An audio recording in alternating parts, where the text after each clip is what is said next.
अधिसेवितं कपित्थजम्बो फलचारुभक्षणम् उमासुतं शोकविनाशकारिकम् नमामि विघ्नेश्वरपादपङ्कजम् कर्पूरगौरं करुणावतारं संसारसारं भुजगन्धहारं सदा वसन्तं हृदयारविन्दे भवं भवानी सहितं नमामि। हे राम पुरुषोत्तम नरहरे नारायण केशव हे गोविंद दयानिधे गुणनिधे सीतापते श्रीपते श्रीवैकुंठाधिपते चराचरपते लक्ष्मीपते पाहि मां लक्ष्मीपते पाहि मां। श्री गुरु चरण सरोज रज निज मन मुकुर सुधार वरणौ रघुवर विमल जसु जो दायक फलचार बंदो गुरुपद कंज कृपा सिंधु नर रूप हरि महामोहतम पुंज जासु वचन रवि कर निकर। बोलिए प्रेम से श्री सद्गुरु महाराज की जय। श्री सद्गुरु महाराज की जय। श्री सद्गुरु महाराज की जय। अव्यक्त रूप में अनंत श्री विभूषित परमाराध्य ब्रह्मलीन गुरुदेव के त्रैलोक पावन पाद पद्मों में कोटि कोटि नमन। गुरुदेव के मस्तिष्क स्वरूप ब्रह्मलीन पूज्यपाद महर्षि संत सभी परमहंस जी महाराज, उनके हृदय स्वरूप पूज्यपाद ब्रह्मलीन महर्षि साईं स्वामी जी महाराज तथा संत मत के वर्तमान आचार्य महर्षि हरनंदन जी महाराज के चरणों में कोटि कोटि नमन, कोटि कोटि प्रणाम। हमारे आदरणीय नंदलाल बाबा, हमारे प्रोफेसर साहब विद्यानंद बाबू, सत्संग प्रेमी सज्जनों, माताओं, बहनों, सबको नमन करते हैं, सबको प्रणाम करते हैं। हरि अनंत, हरि कथा अनंता। आज हम सत्संग करने के लिए आदरणीय श्रीमती के नाम है श्री माता सुनीता देवी के घर में आए हैं और ये पुराने सत्संगी हैं। आज इनकी कुटिया पर सत्संग करने आए हैं।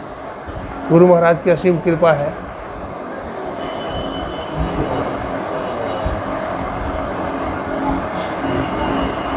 सत्संग भगवत कृपा है। बिना प्रभु की कृपा का सत्संग नहीं मिलता है। गोस्वामी जी कहते हैं पुण्य पुंज बिना मिला ही न संता। पुण्य का पुंज जमा होने पर संत का दर्शन प्रसन्न होता है। जब द्रवहि दीन दयाल राघव साधु संगति पाइए, जहीं दरस परस समागम आदि पाप राशि नसाइए। जब संत भगवंत की कृपा होती है तो मानव के जीवन में सत्संग मिलता है और सत्संग से जीव का परम उद्धार होता है, परम मंगल होता है, परम कल्याण होता है। गोस्वामी जी कहते हैं तात स्वर्ग अपवर्ग सुख धैर्य तुलाय कंग अतुल नता ही सकल मिली जो सुख लब सत्संग। ए भाई, सातों स्वर्ग के सुख को एक पौड़ा पर चढ़ाया जाए और सत्संग के एक क्षण के सुख को एक दूसरा पौड़ा पर चढ़ाया जाए तो सत्संग का पलड़ा भारी हो जाता है, झुक जाता है। इसलिए सत्संग की बड़ी महिमा है। हमारे देश में बहुत सारे महापुरुष हुए हैं, संत हुए हैं, जिनको देख करके पता चलता है कि हमें भी सत्संग करना चाहिए।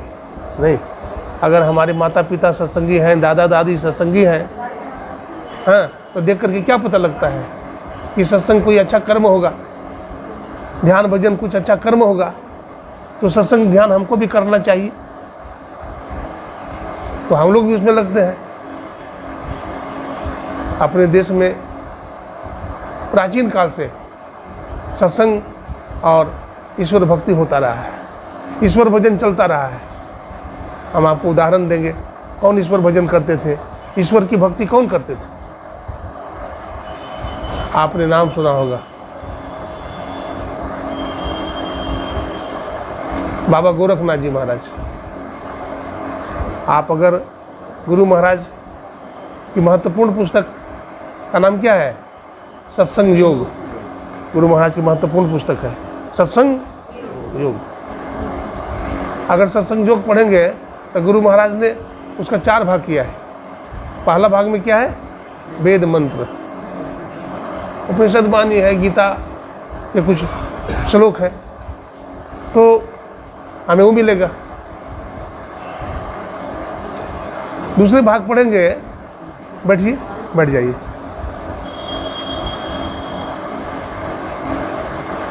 अगर सत्संग योग का द्वितीय भाग पढ़ेंगे तो उसमें संतों की वाणी है। जैसे सबसे पहला वाणी मिलेगा बाबा गोरखनाथ की वाणी, है ना। पहला वाणी किनका मिलेगा? बाबा गोरखनाथ जी महाराज की वाणी मिलेगा। फिर संत कबीर साहब की वाणी मिलेगा, फिर गुरु नानक साहब की वाणी मिलेगी, फिर अन्य अन्य वाणियाँ दादू दयाल जी, पलटू दास जी महाराज, सबका मिलता है।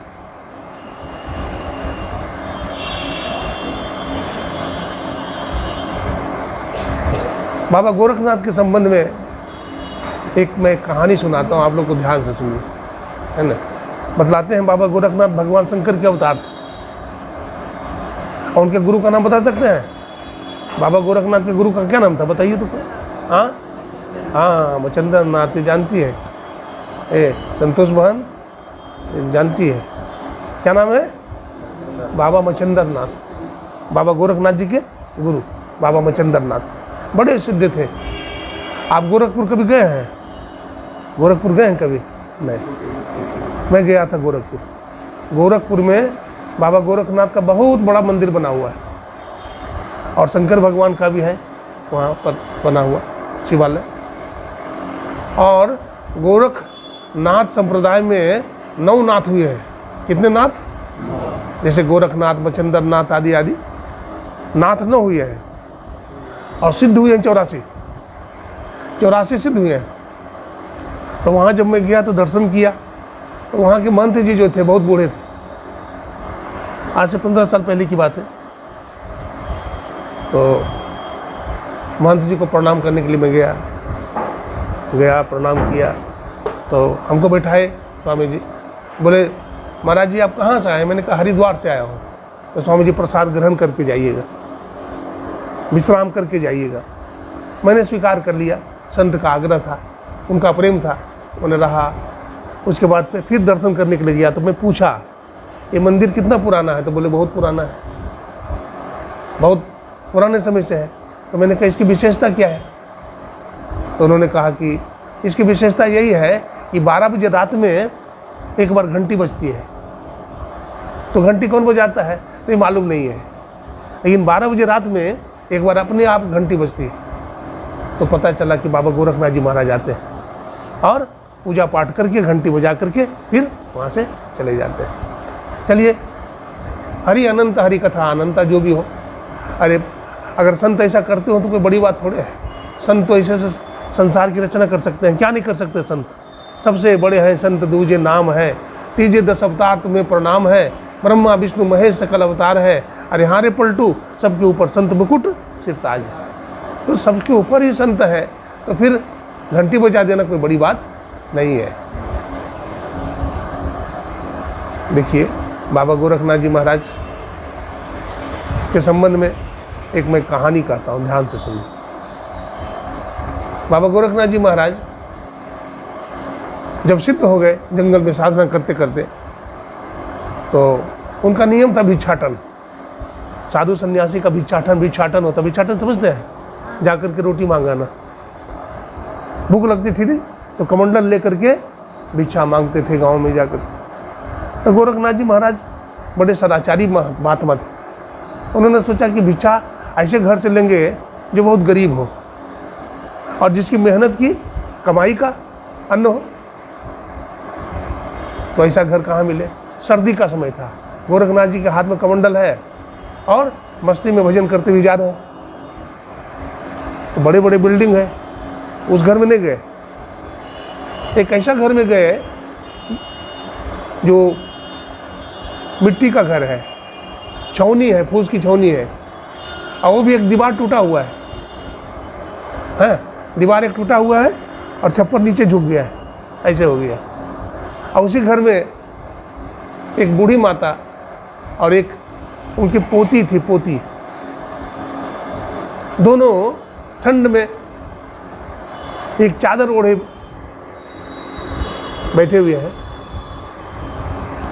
वो बूढ़ी माता अपना पोती को बैठाए हुई है, वही चादर लिपटा करके वही, और ठंड के मारे दांत कटकट कर रहा है।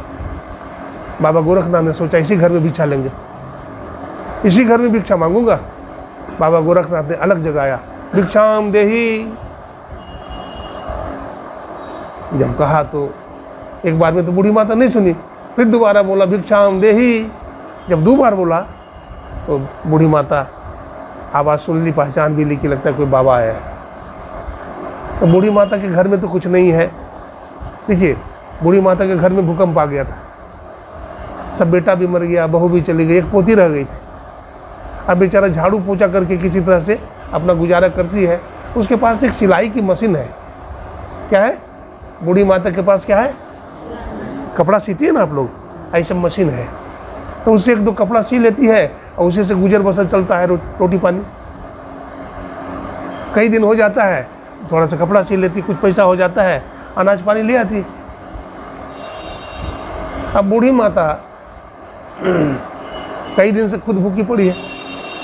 अब बाबा जी भिक्षा मांगने के लिए खड़े, भिक्षाम देही।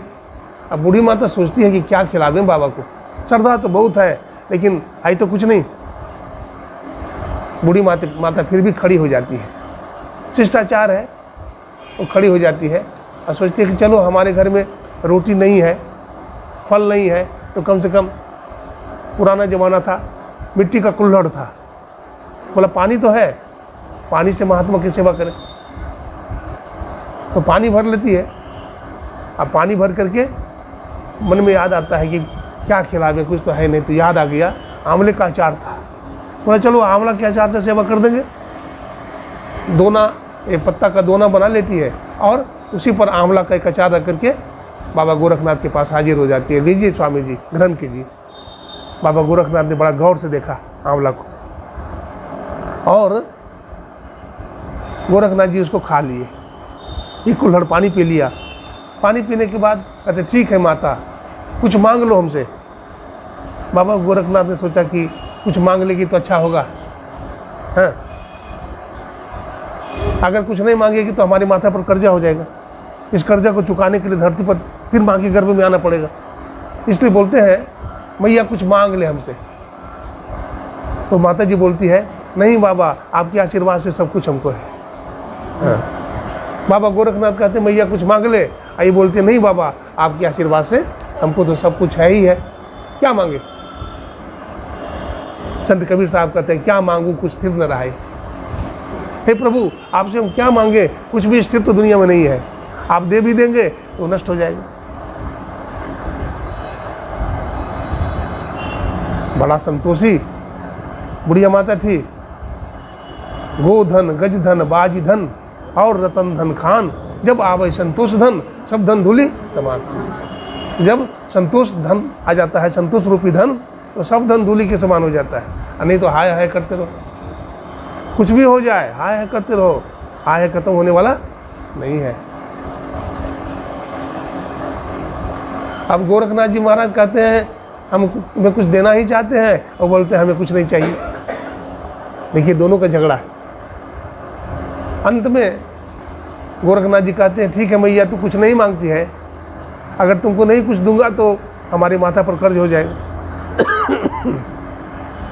उस कर्ज को चुकाने के लिए इस धरती पर पुनः मुझे आना पड़ेगा, गर्भ का दुख सहना पड़ेगा, इसलिए मैं भी तुम्हें कुछ देकर के ही जाऊंगा। क्या बोलते हैं, मैं भी कुछ है तुम्हें देकर ही जाऊंगा।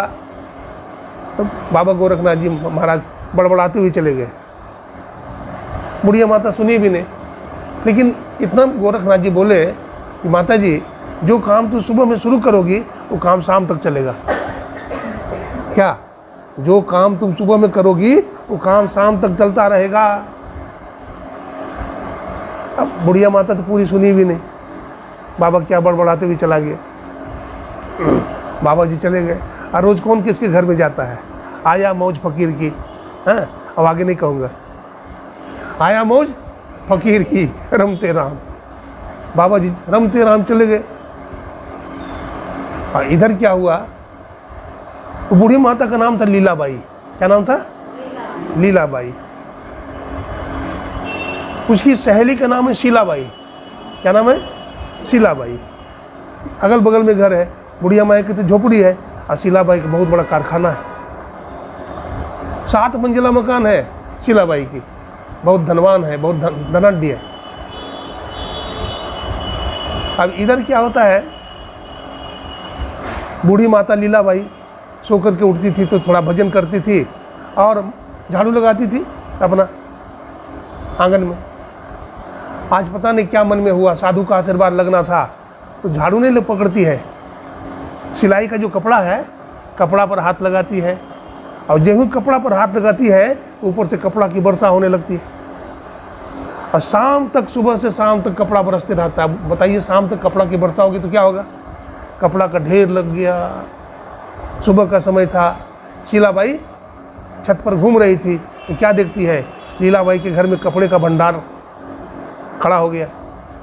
वो दौड़ी दौड़ी आती है, बहन जी क्या चमत्कार होगा, रातों रात क्या छापा मारा कहीं से, इतना कपड़े तो हमारे कारखाने में नहीं है। तो कहा, बहन जी क्या बताऊं, चमत्कार हो गया, चमत्कार। बोला, कैसे चमत्कार हुआ? बोला, हमारे घर में एक महात्मा जी आए थे, पूरे जवान थे, शरीर में बहुत तेज था उनका। उन्होंने भिक्षा मांगा, भिक्षाम देही। तो पहले बार तो मैं सुनी नहीं, फिर जोर से बोले भिक्षाम देही। तो हमारी आंखें खुल गई तो देखा कि बाबा जी खड़े हैं और कुछ मांग रहे हैं खाने को। तो मैंने सोचा कि कुछ दूं, घर में तो कुछ नहीं है, कई दिन तक मैं भूखी थी, लेकिन संत महात्मा की सेवा करनी चाहिए। तो मैं खड़ी होकर के उनको कुल्हड़ में पानी और आंवले का अचार दे दिया खाने के लिए। जब बाबा ने अचार खा लिया, पानी पी लिया, तो उन्होंने कहा कि माता कुछ मांग लो। तो मैंने कहा, बाबा मैं क्या मांगू, आपके आशीर्वाद से सब कुछ मेरे पास है। तो कहा, नहीं कुछ मांग लो। इस तरह से बहुत देर चलता रहा, मैं कुछ नहीं मांगी, बाबा बड़बड़ाती हुई चला गया। सुबह मैं रोज उठती थी तो कभी झाड़ू लगाती थी, कभी ध्यान करती थी। आज पता नहीं क्या मन में हुआ कि कपड़ा सिलूँ 1-2। तो कपड़ा पर जो ही हाथ लगाया तो ऊपर से कपड़ा बरसने लगा और यही कारण है कि शाम तक कपड़े का भंडार खड़ा हो गया। तो हमको बताइए नहीं तुम। कहा कि हमको मालूम थोड़े ही था कि बताता, मालूम ही नहीं था हमको। तो बोला, ठीक है, अब अगर आएंगे तो हमको भी बताना। बोला, ठीक है। कौन महात्मा रोज जाता है, मौज फकीर की कभी आ गया। 12 साल के बाद बाबा गोरखनाथ को याद आई। 12 साल के बाद बाबा गोरखनाथ को याद आ गई कि नहीं, उस बूढ़ी मैया का खबर लेना चाहिए।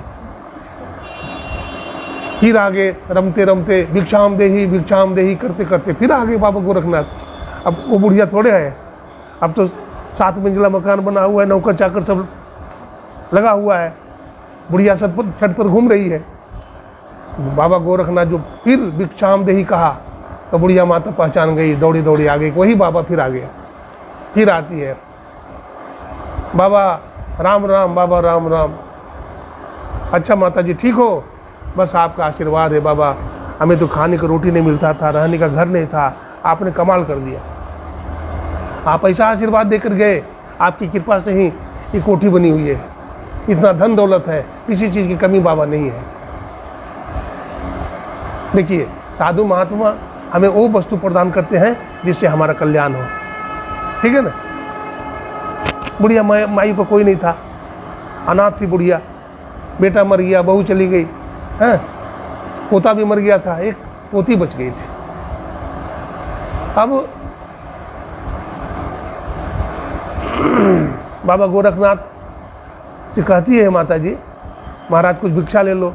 बाबा जी ने कहा ठीक है भिक्षा दे दो, लेकिन फिर कहती है कि हमारी सहेली है, उसका नाम शीलाबाई है, वो भी आपको निमंत्रण दे के गई है, इस बार भिक्षा उसी का लीजिए। कहे ठीक है। तो आगे आगे लीलाबाई और पीछे पीछे से बाबा गोरखनाथ गए उस बुढ़िया के घर में, उसके सहेली शीलाबाई के घर में। शीलाबाई बड़ी खुश हुई, बैठने के लिए बाबा को आसन दिया, कहा बाबा कुछ ग्रहण कीजिए। बाबा को दाल रोटी दे दिया, बाबा ने पाया प्रसाद। उसके बाद फिर शीलाबाई बोलती है, बाबा हमारी लीलाबाई को तो बहुत कुछ दिया आपने, हमको भी कुछ दे के जाइए। हाँ, हमको भी कुछ दे के जाइए आप। तो गोरखनाथ जी महाराज सोचते हैं बुढ़िया को तो खाने का कुछ नहीं था, बुढ़िया अनाथ थी, हाँ, शरीर भी वृद्ध था, कुछ काम धंधा भी नहीं कर सकती, उसको धन दे दिया। इस बुढ़िया को भी अगर धन दे देंगे तो ये पगला जाएगी। इसको इतना बड़ा कारखाना है और दिन रात 99 के चक्कर में रहती है, अब बेसी दे देंगे तो पगला जाएगी बुढ़िया। बाबा गोरखनाथ कहते हैं जाओ मैया, तुमको वैसा चीज़ देंगे जिससे तुम्हारा परम कल्याण होगा। तुमको ऐसा चीज़ देंगे तो बोलते नहीं बाबा, हमको भी वही आशीर्वाद दीजिए जो हमारी सहेली लीलाबाई को दिया था। मैंने 2 कारखाना है तो और 4 हो जाए। संत बड़े गंभीर होते हैं, संत अग्रसोची होते हैं, है ना, और वही देते हैं जिससे जीव का कल्याण होता है। कहा ठीक है माता, तुमको भी दिया जिससे तुम्हारा कल्याण होगा। अब वो सोचती है कि हमको वही आशीर्वाद मिल गया जो हमारी सहेली को मिला था। अब उसके घर में तो सोना चांदी की कमी नहीं है, पलंग है, पलंग पर ही उन्होंने सोना हीरा सब, सोना हीरा का हाथी होता है ना घर में, हाथी रख दिया हीरे का, सोने का घोड़ा, और सोचिए उसी पर हाथ मारेंगे तो ऊपर से हीरा ही बरसेगा। अब क्या होता है, बुढ़िया ज्यों ही हीरा पर हाथ लगाती है तो उस पर एक मधुमक्खी बैठा हुआ था। अब मधुमक्खी उड़ गया और शीलाबाई बुढ़िया को काटना शुरू किया, और काटता आ रहा सुबह से शाम तक। अब बुढ़िया माई का मुंह फूल के अप हो गया, पूरा फूल गया, पूरा शरीर फूल गया। लेकिन देखिए भगवान कृष्ण कहते हैं शरीर में 3 तरह का गुण होता है, सतोगुण, तमोगुण और रजोगुण, है ना। सतोगुण अगर शरीर में आ जाता है तो सत्संग करने में मन लगता है, ध्यान करने में मन लगेगा, सत्कर्म करने में मन लगेगा, हाँ। और रजोगुण आ गया, बढ़ गया तो शरीर में क्या क्या होता है, मकान बना लो, दुकान बना लो, बिजनेस बढ़ा लो, व्यापार बढ़ा लो, ये सब होता है। और तमोगुण अगर बढ़ गया तो काम, क्रोध, लोभ, मोह, मद मत्सर, लड़ाई झगड़ा, ये सब तमोगुण का प्रभाव है, ये सब होने लगता है। अब शीलाबाई का मन सत्संग में नहीं लगता था, भजन करने में मन नहीं लगता था। मधुमक्खी जो काटा ने सारा रजोगुण को खींच लिया और शरीर में सत्वगुण बढ़ गया, हाँ, रजोगुण और तमोगुण को खींच लिया और सत्वगुण शरीर में बढ़ गया। अब उसका मन सत्संग में लगने लगा। संत हमें वो चीज़ प्रदान करते हैं, वस्तु अमौलिक दे मेरे सतगुरु। और आगे क्या है, वस्तु अमौलिक दी मेरे सतगुरु, हाँ, कृपा करी अपनायो, अपायो जी मैंने नाम रतन धन पायो। पायो जी मैंने, भजन करो भगवान का, भगवान का क्या करो, भजन करो, कीर्तन करिए। देखो राम का नाम लेकर जो मर जाएंगे, राम का नाम, राम का नाम लेकर जो मर जाएंगे, राम का नाम, ओ अमर नाम दुनिया में कर जाएंगे, ओ अमर नाम दुनिया में। ताली बजा के, राम का नाम लेकर जो मर जाएंगे, राम का नाम लेकर, ओ अमर नाम दुनिया में कर जाएंगे, ओ अमर नाम दुनिया में। टूट जाए न माला हरि नाम की, टूट जाए न माला, टूट जाए न माला हरि नाम की, टूट जाए न माला, ये अनमोल मोती बिखर जाएंगे, अनमोल मोती बिखर जाएंगे, राम का नाम लेकर जो मर जाएंगे, राम का नाम, ओ अमर नाम दुनिया में कर जाएंगे, ओ अमर नाम दुनिया में कर जाएंगे, राम का नाम लेकर जो मर जाएंगे, राम का नाम, ओ अमर नाम दुनिया में कर जाएंगे, ओ अमर नाम दुनिया में।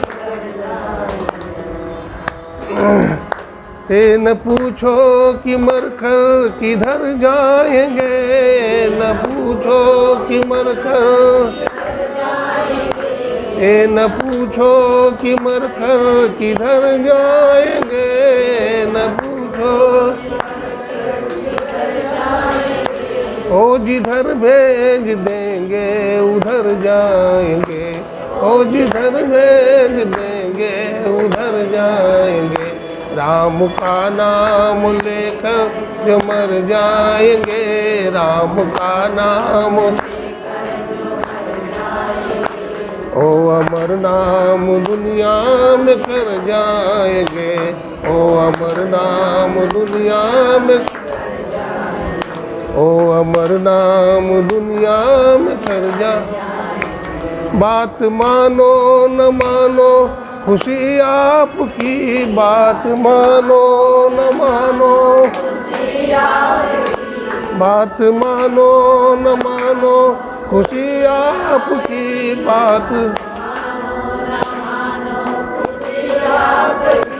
हम मुसाफिर हैं, हम अपने घर जाएंगे, हम मुसाफिर हैं, हम अपने घर जाएंगे, राम का नाम लेकर जो मर जाएंगे, राम का नाम लेकर जो मर जाएंगे, ओ अमर नाम दुनिया में कर जाएंगे, ओ अमर नाम दुनिया में कर जाएंगे।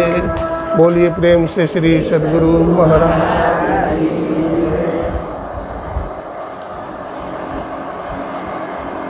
संत का संग से जीव का परम कल्याण होता है। इसलिए नवधा भक्ति में कहा गया, प्रथम भगति संतन कर संगा। पहली भक्ति है संत का संग कीजिए। संत का संग करेंगे तो क्या मिलेगा? सत्संग मिलेगा। संत का संग करेंगे तो क्या मिलेगा? सत्संग। तो सत्संग से फायदा क्या होगा, लाभ क्या होगा? हरी चर्चा सुनने को मिलेगी। परमात्मा ने हर जीव को कितना इंद्रिय दिया? 5 कर्म इंद्रियां और 5 ज्ञान की इंद्रियां और 4 अंतःकरण की इंद्रियां दिया। कर्म की इंद्रियां 5 है और ज्ञान की इंद्रियों में 5 है। तो ज्ञान इंद्रियों में कान है ना? क्या है? कान भी क्या है? ज्ञान इंद्रियां हैं। कान के द्वारा हम क्या करते हैं? सुनते हैं। अच्छा भी चीज़ सुनते हैं और खराब चीज़ भी सुनते हैं, गलत चीज़ भी सुन लेते हैं। लेकिन कान से हम सत्संग करें, कान से सत्संग सुने, तो सत्संग सुनने से क्या होगा? सत्संग में परमपिता परमात्मा के गुण का बखान होता है कि परमात्मा कैसे हैं, ईश्वर कैसे हैं और उनका भजन क्यों करें, हैं? भगवान कैसे हैं? गोस्वामी जी क्या बताते हैं? गोस्वामी जी ने रामायण में क्या कहा? हरि व्यापक सर्वत्र समाना, अप्रेम ते प्रगट हो ही मैं जाना। वो परमात्मा सर्वव्यापक है पूरी दुनिया में। अब कैसे प्रकट होते हैं? तो कहते हैं प्रेम ते जाना। वो परमात्मा प्रेम से क्या होते हैं? प्रकट हो जाते हैं। ध्रुव जी महाराज के पास प्रेम से तो प्रकट हो गए। एक बाबा हरिदास जी हुए। क्या हुए? बाबा हरिदास। वो मुसलमान घर में पैदा हुए। बाबा हरिदास जी महाराज मुसलमान के घर में पैदा हुए, लेकिन पूर्व जन्म में हिंदू थे। वो क्या थे? हिंदू थे। और वो राम राम कृष्ण कृष्ण बोलते थे। और उन्होंने वैष्णव संत से दीक्षा लिया। किसने? बाबा हरिदास जी महाराज। इतना नाम जपते थे भगवान का है ना। नाम जपने से जीव का कल्याण होता है। शक्ति कहाँ है? नाम में। गुरु महाराज जो हम लोग को मंत्र बताए हैं, गुरु मंत्र बताए हैं, तो उससे जीव का परम कल्याण होता है। अति पावन गुरु मंत्र मन ही मन जाप जपो, उपकारी गुरु रूप को मानस ध्यान। गुरु का रूप क्या होता है? अति पावन है। पावन भी नहीं, अति पावन है। और गुरु का रूप भी अति पावन है। तो उनका क्या करो? उनका ध्यान करो। और गुरु के रूप में जानते हैं, देवी देव समस्त पूर्ण ब्रह्म परम गुरु। और गुरु में करे निवास का अर्थ है संत। 33 करोड़ देवी देवता का वास उस संत के शरीर में होता है। क्या सुना रहे थे? गोस्वामी तुलसीदास जी की बात सुना रहे थे। उन्होंने कहा ईश्वर कहाँ रहते हैं? तो बोलते ईश्वर सर्वत्र रहते हैं, सब जगह रहते हैं। पर प्रहलाद जी से पूछा, बोलो प्रहलाद तुम्हारा भगवान कहाँ है? हिरण्यकशिपु ने पूछा, बोलो तुम्हारा भगवान कहाँ है? तो उन्होंने क्या कहा? सब जगह, हम में, तुम में, खड़क खम्भ में, सब में है, सब में भगवान है। तो हिरण्यकशिपु ने कहा सब में भगवान है। खंभा में बांध दिया था, मारा खंभा में धड़ाम से, और खंभा से नरसिंह भगवान प्रकट हो गए। ध्रुव जी महाराज जंगल में तपस्या कर रहे थे, भगवान नारायण प्रकट हो गए ना। बाबा हरिदास जी महाराज थे। बाबा हरिदास जी महाराज भगवान श्री कृष्ण के, राधा कृष्ण के परम भक्त हुए। वृंदावन में रहते थे। ये सच्ची घटना एक सुना रहा हूँ। बाबा हरिदास जी महाराज वृंदावन में, उनकी कुटिया पर अब तो बहुत बड़ा भव्य आश्रम बना हुआ है, जहाँ बाबा हरिदास जी रहते थे, भजन करते थे। जिस झोपड़ी में रहते थे वहाँ आलीशान मंदिर बना हुआ है। बतलाते हैं कि भिक्षा मांगते थे वो। अब भिक्षा मांगने के लिए जब जाते थे तो सब साधु महात्मा, सारी जनता वहाँ भिक्षा मांगने के लिए जो जाती थी, सब मांग करके चले जाते थे, सबकी पंगत लग जाती थी। बाद में, सबसे बाद में पहुँचते थे बाबा हरिदास जी महाराज। जब सब साधु महात्मा खा के चले जाते थे, बाबा हरिदास जी महाराज कमंडल लेके पहुँच जाते थे। अब तो भोजन रहता नहीं था, तो महात्माओं का जूठा पत्तल, उसी पर से अपना जो बचा खुचा है उसको ले लेते थे कमंडल में और चले जाते थे अपने कुटिया पर। और कुटिया पर क्या करते थे जानते हैं? भगवान श्री कृष्ण को भोग लगाते थे, वही जूठा भोजन, और फिर प्रसाद पाते थे। एक दिन क्या हुआ, भूल गए, भगवान कृष्ण को भोग नहीं लगाया और मुंह में डाल लिए भोजन। मुंह में डाल तो लिया भोजन, लेकिन मन में बड़ी ग्लानि हुई, अरे मैं भोजन जूठा कर दिया, अब भगवान को भोग नहीं लगाया। अब इतना चिंता हुई, इतनी बेचैनी हुई, आंख से आंसू टपकने लगे और उनकी आंख उलट गई। ऐसे देख रहे हैं। अब भगवान का नाम जपे जा रहे हैं। अब भोजन ना तो अंदर ले जाते हैं और ना बाहर उगलते हैं।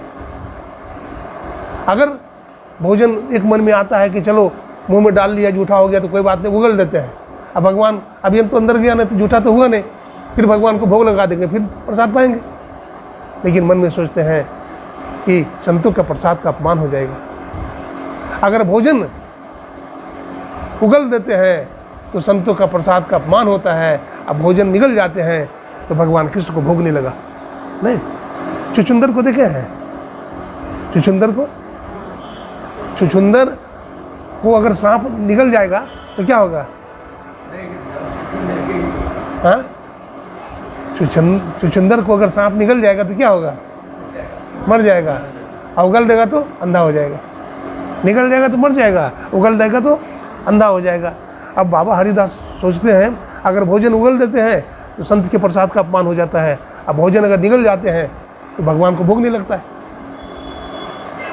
तो सांप चुचुंदर की हाल हो गई। उसी तरह से रोते रहे पूरी रात रोते रहे और भगवान कृष्ण का चिंतन मनन करते रहे। जब सुबह हो गया, है ना, भगवान श्री कृष्ण प्रकट हो गए। बेटा हरिदास तू कहाँ है? गुरुदेव मैं यहाँ हूँ। तो तू रो रहा है? बोला हाँ प्रभु, हमसे भारी गलती हो गई। क्या गलती हो गई? आज बिना आपको भोग लगाए भी मैं भोजन कर लिया। भगवान ने कहा बेटा तू इतना कष्ट क्यों उठाता है, भोग क्यों लगाता है? अरे तू कहता है कि मैं भोग लगाता हूँ, तू खाता है, मैं कहता हूँ तुम भोग लगाते हो तो मैं ग्रहण करता हूँ। देखिए भगवान क्या बोले, तू भोजन कर लेता है तब मैं ग्रहण करता हूँ। भाव का भूखा हूँ मैं, बस भाव ही एक सार है। अब भाव से मुझको भजे तो भव से बड़ा पार है। भगवान भाव के भूखे हैं, भगवान भाव के। इसलिए भगवान कुछ नहीं चाहते हैं। भगवान कहते हैं ना हम बसामी बैकुंठे, मैं बैकुंठ में नहीं रहता हूँ। अयोगी नाम हृदय ने च, योगियों के हृदय में भी नहीं रहता हूँ। मेरा भक्त जहाँ कीर्तन करता है, भजन करता है, वहाँ मैं प्रकट हो जाता हूँ। भगवान विष्णु ने एक बार नारद बाबा को बुलाया और नारद बाबा से कहा, हे नारद देखो, स्वर्गलोक में बैकुंठ में बहुत कम लोग हैं। तुम सब जगह घूमते हो, मृत्युलोक में भी घूमते हो, ब्रह्मलोक में भी घूमते हो, देवलोक में भी घूमते हो। कोई बैकुंठ आना चाहे तो लेते आना, कोई बैकुंठ में आ जाए तो लेते आना। अब नारद बाबा घूमने लगे मृत्युलोक में। 2-4 बच्चा स्कूल जा रहा था, बोला ये बच्चा चलेगा बैकुंठ? तो बच्चा बोलता है बैकुंठ क्या होता है हम नहीं जानते हैं, हम स्कूल जा रहे हैं, स्कूल नहीं जाएंगे तो मम्मी हमको मारेगी, हम स्कूल जाएंगे बाबा, नहीं जाएंगे बैकुंठ हम। बच्चा नहीं गया। कुछ जवान लोग मिले, चलोगे बैकुंठ? नहीं हम बैकुंठ बाबा नहीं जाएंगे, बैकुंठ क्या करेंगे, हम नौकरी चाकरी करते हैं, हमारे बाल बच्चे हैं, हम बैकुंठ नहीं जाएंगे। अब सेठ जी घूमते रहे, देखा एक सेठ जी मिल गए, गद्दी पर बैठे हुए हैं, सफ़ेद बाल, दाढ़ी सफ़ेद है, चंदन टीका लगाए हुए हैं, तुलसी का माला पहने हुए हैं। नारद बाबा जाकर कहते हैं राम राम सेठ जी, राम राम, राम राम बाबा, राम राम, आइए पधारिए। नारद बाबा को आदर से बैठाया, सत्संग छिड़ गया। कैसे हो सेठ जी? बोला आपकी कृपा है तो बैकुंठ चलोगे? बोला हाँ बाबा, बैकुंठ तो सबको चलना चाहिए, हम भी चलेंगे, लेकिन बाबा क्या करें, अभी बच्चे थोड़ा छोटे हैं, गृहस्थी अभी कच्ची है, इसलिए अभी नहीं जाएंगे। 5 साल का टाइम हमको और दे दीजिए, 5 साल के बाद हम चलेंगे। बोला ठीक है, 5 साल के बाद आता हूँ। चले गए नारद बाबा। और इधर क्या हुआ, सेठ जी का बच्चा बड़ा हो गया, गद्दी संभाल लिया। अब बेटा की शादी भी हो गई। फिर आ गए नारद बाबा, राम राम सेठ जी, राम राम, आइए बाबा आइए, बड़ी खुशी की बात है आप दर्शन दिए, चलोगे बैकुंठ अब? बोला हाँ बाबा, बैकुंठ तो चलने की बात थी, लेकिन क्या करें, बेटा की शादी तो हो गई है, लेकिन एक संतान हो जाता ना, पोता देखने का मन करता है, एक पोता हो जाएगा तो जरूर चलेंगे। तो क्या करूं बोलो? बोलो बाबा और थोड़ा टाइम बढ़ा दीजिए। बोला ठीक है, तो 5 साल के बाद फिर आते हैं। ठीक है बाबा। 5 साल के बाद फिर नारद बाबा आए तो सेठ जी नहीं थे गद्दी पर बैठे, उनका बेटा गद्दी पर बैठा हुआ था। तो पूछे सेठ जी कहाँ गए? बोले सेठ जी चले गए ऊपर। देखिए आज कहे मैं काल भजूंगा, तो काल कहे फिर काल, आज काल के करे थी अवसर जासी चाल, आजकल करते करते अवसर क्या होगा, बीत जाएगा। आजकल करते करते अवसर क्या हो जाएगा, बीत जाएगा। अब सेठ जी का शरीर छूट गया और नारद बाबा के प्रेमी थे। देखिए संत कहाँ तक रक्षा करते हैं, कहाँ तक पीछा करते हैं जीव का। अब नारद बाबा ध्यान लगा के देखा कि सेठ जी कहाँ गए हैं, तो सेठ जी जानते क्या बन गए हैं, कुत्ता बन गए हैं। कुत्ता क्या बन गए हैं, कुत्ता। और उसी के बेटा के घर में बंधे रहते हैं दरवाजा पर, अब भों भों करते रहते हैं। सेठ जी भों भों करते रहते हैं। तो नारद बाबा फिर पहुंच जाते हैं, कहिए सेठ जी, कहिए कैसे हैं? हाँ बाबा बहुत ठीक है। तो बैकुंठ आप नहीं गए, चलिए ना बैकुंठ। बाबा क्या करें बाबा, जो हमारा बेटा है ना, बहू है, बेटा है, पोता है, पोती है, तो कम से कम कुछ सेवा तो नहीं कर सकते हैं, कम से कम दरवाजा पर बैठे रहते हैं तो दर्शन तो होता है ना। बेटा से मुलाकात होती है, बहू से होता है मुलाकात, पोता पोती से मुलाकात होती है, और कम से कम यहाँ पर इसके धन को बचाते तो हैं, जोगते तो है ना, भों भों करते रहते हैं, तो बहुत अच्छा लगता है। नहीं जाइएगा अभी? बोला नहीं बाबा अभी नहीं जाएंगे। बाद में फिर आइए। बहुत वर्षों के बाद नारद बाबा फिर आ गए। अब देखते हैं कि कुत्ता भी मर गया है। वो कुत्ता जोनी से भी चले गए हैं। क्या बन गए हैं? बिष्ठा बन गए हैं। बिष्ठा, पैखाना का बिष्ठा होता है ना, उसमें एकदम कब कब कब कब कर रहे हैं। फिर वहाँ पहुँच गए। कहिए सेठ जी, कहिए क्या बात है, चलिएगा बैकुंठ। गुस्सा में आ गए। बोला सेठ जी आपको कोई नहीं मिलता है, हम ही मिलते हैं। यही हम नहीं जाएंगे बैकुंठ, हमको यहाँ जो मजा है कहीं भी मजा नहीं। निकलो। आदमी मोह के जाल में फंसा हुआ है, भजन नहीं करना चाहता। हाँ, भजन आतुरी कीजिए और बात में देर, और बात में देर। जगत में जीवन थोड़ा सा जीवन है। भजन करिए, मोह ममता से ऊपर उठिए, सत्संग कीजिए तो मोह ममता समाप्त होगा। मीराबाई कहती है, मेरे सब दुख दूर हुए जब से तेरा नाम लिया। मेरे सब दुख दूर हुए जब से तेरा नाम लिया। ये हमारे प्रभु, हमारे जीवन के सब दुख दूर हो गए जब से हम तुम्हारे शरण में आ गए हैं। जगत में चिंता मिटी उसी की जो तेरे चरणों में आ गए हैं। जगत में चिंता मिटी उसी की जो तेरे चरणों में आ गए हैं। बनाओ राजा कहीं वो बनकर, बना भिखारी कहीं वो बनकर। उन्हीं के दर्शन फूले फले हैं जो तेरे चरणों में आ गए हैं। जगत में चिंता मिटी उसी की जो तेरे चरणों में आ गए हैं। वही सदा ही फूले फले हैं जो तेरे चरणों में आ गए हैं। अंतिम कड़ी में भक्त बोलता है,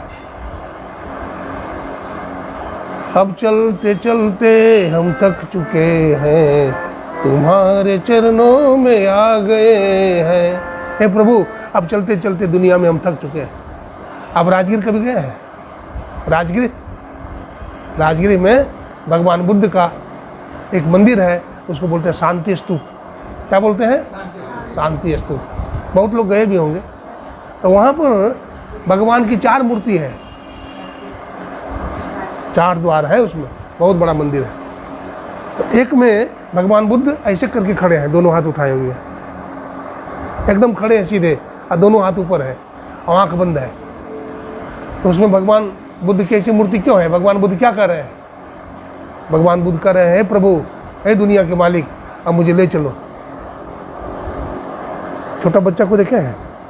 छोटा बच्चा को माँ ऐसे बोलती है, आओ बेटा, तो बच्चा ऐसे करता है। नहीं, अगर बच्चा ऐसा ना करे तो माँ गोद में लेगी? माँ गोद में नहीं लेगी। बच्चा, माँ यूँ करती है तो बच्चा यूँ करता है। माता क्या करती है? बच्चा को गोद में उठा लेती है। आज जो बच्चा ऐसे ऐसे करता है तो माता भी सोचती है कि गोद में आने का मन इसका नहीं है, नहीं उठाती। भगवान बुद्ध भी दोनों हाथ ऊपर उठाए हुए हैं, मतलब कह रहे हैं कि प्रभु, अब दुनिया में हम थक चुके हैं, अब हमको अपनी गोद में ले लो। हाँ, शरण में आए हैं हम तुम्हारे, कृपा करो हो कृपालु भगवान। हाँ, शरण में आए, हे प्रभु, अब हम दुनिया में थक चुके हैं, आपके शरण में आ गए हैं, हमको अपने गोद में ले लीजिए। संत कबीर साहब कहते, लेत उठाए, संत कबीर साहब की वाणी में आया है, लेत उठाए परत भूमि पर गिरी, जस बालक बिन कोरा रे। कोरा बालक समझते हैं? छोटा बालक, ना समझ बच्चा, कोरा बालक। लेत उठाए परत भूमि पर गिरी, जस बालक बिन कोरा रे। मानत नहीं मन मोरा साधो, मानत नहीं मन मोरा रे। बार बार तो ही कह समझाऊं, जग में जीवन थोड़ा रे। थोड़ा सा जीवन है जग में। कहत कबीर चरण चित राखो, जो सुई बिच डोरा रे। मानत नहीं मन मोरा साधो, मानत नहीं मन मोरा रे। बार बार तो ही कह समझाऊं, जग में जीवन थोड़ा रे। थोड़ा सा जीवन है संसार में, इसलिए भजन कीजिए, सत्संग कीजिए, गुरु भक्ति कीजिए। कुछ लोग बोलते हैं भजन करने का जी हमको समय नहीं मिलता। खूब मिलता है। टेलीविज़न देखने का समय मिलता है, बातचीत करने का समय मिलता है, और भजन करने का समय खूब मिलता है। एक घर में एक नई बहू आई, नई बहू आई, बहुत अच्छे खानदान की आई, बहुत सेवा करने वाली। अब क्या होता है, बहुत काम धंधा, पति कारखाना से आते थे तब तक जगी रहती थी, भोजन खिलाना आदि आदि। गृहस्थ में तो बहुत काम होता है। 11 बजे रात तक जगी रहती थी, सवेरे जग जाती थी वो। जब पति वगैरह सब घर के लोग सदस्य सब सोए रहते थे, उनकी पत्नी बैठ करके ध्यान कर मच्छरदानी में बैठ जाती थी और ध्यान करती थी। किसी को पता भी नहीं चलता था कि भजन करती है। भजन हो गया। भजन की भूख चाहिए नहीं। आपको अगर भूख नहीं लगेगी तो भोजन करेंगे? किसी आदमी का बदहजमी हो जाता है, नहीं बोलते हैं भाई खट्टा डकार आता है, भूख नहीं लगती है, बदहजमी हो गया है। हाँ, तो डॉक्टर के पास जाते हैं, डॉक्टर आपको क्या देता है? चूरन खिलाता है ना। गोस्वामी तुलसीदास जी कहते हैं दुनिया का चूरन क्या है, जीव का चूरन क्या है? तो लिखते हैं मानस में, अमीय मूरी मय चूरन चारू, असमन सकल भवरुज परिवारू। एक सत्संग क्या है? जड़ी का चूरन है। जड़ी का क्या है? चूरन है। इसको खाइए तो भूख लगेगी। हैं? किस चीज़ की भूख लगेगी? सत्संग की भूख लग जाएगी आप। और सत्संग की भूख लगेगी तो क्या होगा? कल्याण होगा। भजन करिएगा। घर में परिवार में सेवा करनी चाहिए। क्या करनी चाहिए? सेवा करनी चाहिए। कुछ नहीं जान तो सेवा ठान। एक बहू आई और नई बहू थी, पढ़ी लिखी भी थी। अब पढ़ी लिखी बहू तो थोड़ा सेवा कम करती। सास से कहती है कि तुम थोड़ा कर लो, माँ जी थोड़ा रोटी बना दो, थोड़ा झाड़ू लगा दो। तो क्या होता है, नई बहू थी, भोजन बनाई। अब भोजन बना करके सास के आगे रख दी थाली। सास के आगे थाली रख दी। अब सास को दांत कमी है, दांत टूट गया है, सब चौवा है केवल। अब जैसे ही चावल को अपने मुंह में डालती है, चावल दाल को कट से करता है आवाज़, कट।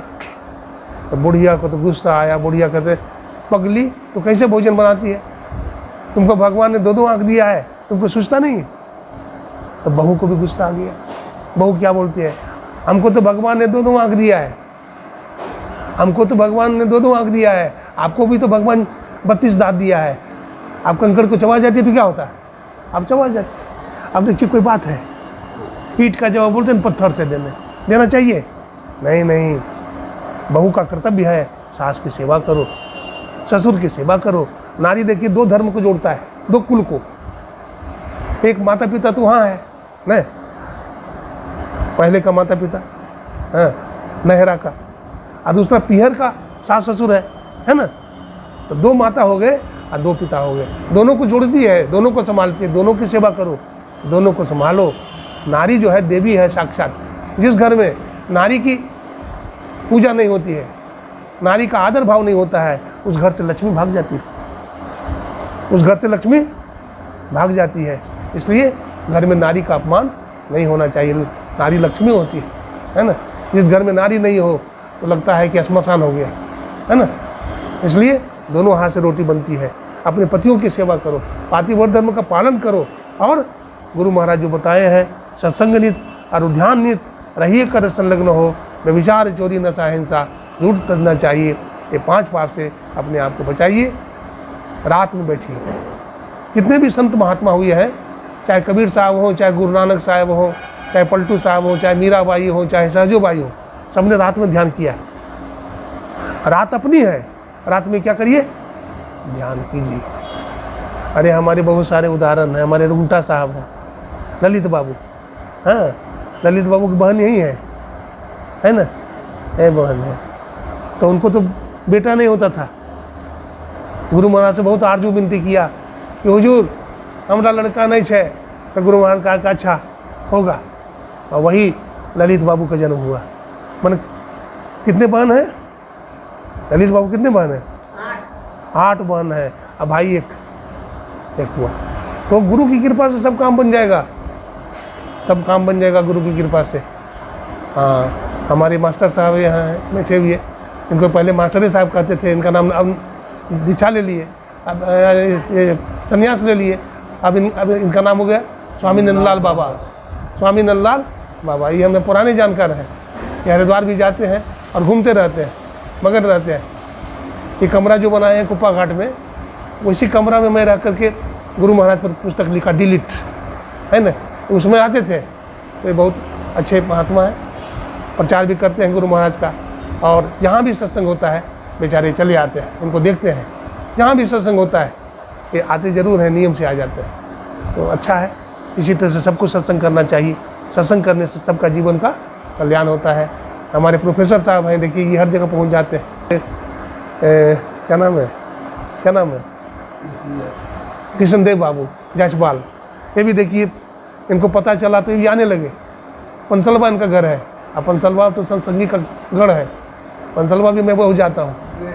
वहाँ के अध्यक्ष थे क्या नाम थे, हाँ श्री बिरंची बाबू, बहुत अच्छे, बहुत अच्छे स्वामी बिरंची बाबू, बहुत अच्छे अध्यक्ष है ना। अध्यक्ष वैसा ही होना चाहिए। तो उन्होंने बहुत प्रचार प्रसार किया है, बहुत अच्छे थे, बहुत सज्जन थे, बहुत भजनानंदी थे, है ना। तो उसी गांव के रहने वाले हमारे यहाँ, तो कहने का बहुत बात है। अभी हम लोग आदरणीय श्री रामनाथ बाबू के घर में, है ना।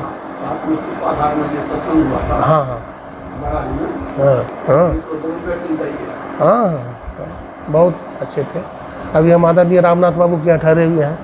हमारी श्रीमती संतोष बहन है, देखिए ये भी बड़ी लगनशील है, दोनों पति पत्नी बहुत लगनशील है।